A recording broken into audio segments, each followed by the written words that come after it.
তৃণমূলের রাজগঞ্জের প্রার্থী ছিলেন, হ্যাঁ, গতকাল তার বাড়িতে আগুন লাগিয়ে কি বলছেন?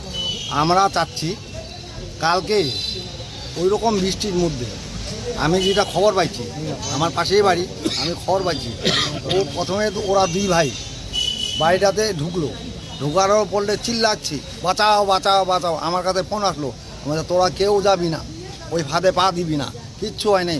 ওরা নাটক করতেছে। আমি এদের নাটক আমরা তো আজকের থেকে জানি না, সেই কাল থেকে আমরা এদের নাটক জানি। ব্যাপারটা হচ্ছে ওরাই আগুন লাগাই দিছে। আগুন তো সেইরকমভাবে কিছু লাগে নাই।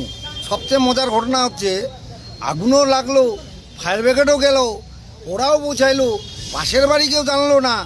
ওরা ওর বাড়ি হাফ কিলোমিটার দূর থেকে স্বপ্নাবন এসে জানতে পারলো আমার বাড়িতে আগুন লাগাইছে। যদি এটা তদন্ত করে আমাদের পাড়ার কেউ যদি প্রমাণ করতে পারে, আমি প্রশাসনকে অনুরোধ করবো তদন্ত করা হোক। আর যদি করতে না পারে ওর বিরুদ্ধে ব্যবস্থা নেবো আমরা। হঠাৎ এই ধরনের মিথ্যে অভিযোগ করবে কেন? আসলে এরা তো হারছে, তো হারার পরে দুই দাদা যা সন্ত্রাস করছে, মানে কারো কাছে ভোট চায়নি। ওর জেঠু আমাকে তো বলছে 4 তারিখে তোর গাড়ি টাড়ি বাড়ি সব ভাঙবো। আমরা ভয়ে ছিলাম, আমরা যেহেতু হারা পার্টি, হ্যাঁ, আমরা কিছু বলি নাই। আমাদের কাছে কারোর কাছে ভোট ইয়া চায়নি। ওরা বাড়ির থেকে বের হইতে পারতেছে না। বলছি একটা জিনিস দেখতে পাচ্ছি, এই বিরুদ্ধে ব্যাপার হচ্ছে উনি একটা ফট করে একটা ডিসিশন নিল, একটা রাজনীতি দলে চলে গেলেন। আমি তো 18 দিন ছিলাম ওর বাড়িতে, সব সময় কন্টিনিউ ছিলাম যখন জিতে আসে। এবং জেতার পরে এত কিছু করার পরেও আমাদের 6টা ছেলে এখনও কেস চলতেছে। কে কেস করবে? স্বপ্না বর্মন, একটা ছেলে 45 দিন পর বের হলো, 5টা ছেলে এখনও, 6টা ছেলে এখনও হাজির আছে। স্বপ্না বর্মন জেল ক্ষমতার অপব্যবহার। তখন তো রাজনীতিকে ছিল না, ও দাদা দুটা তো ভালো না। আমি এখনও বলছি খোঁজ খবর নিয়ে সবাই যাও, খোঁজ খবর নেও ও দাদা দুইটা পাড়ার কীরকম আশেপাশে।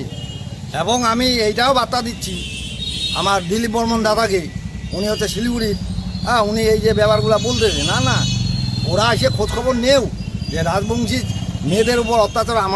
আমরা তো আর দক্ষিণ দেশি না, আমরাও রাজবংশী, পাড়াটাই রাজবংশী। এই যে ওর জেঠেও সেদিন সকালবেলা ভোট দিতে এখন দেখতে পারে না। আমি একটা দেখা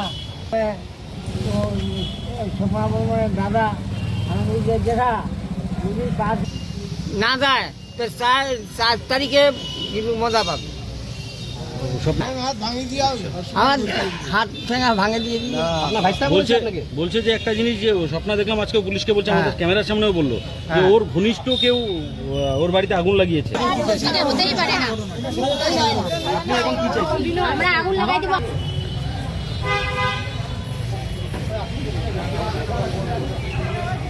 বাড়িতে নিজে ওরা আগুন লাগিয়ে দিছে। তাই নাকি? কেন হঠাৎ নিজে কেন করবে? এখন এই যে কে বলতে পারে?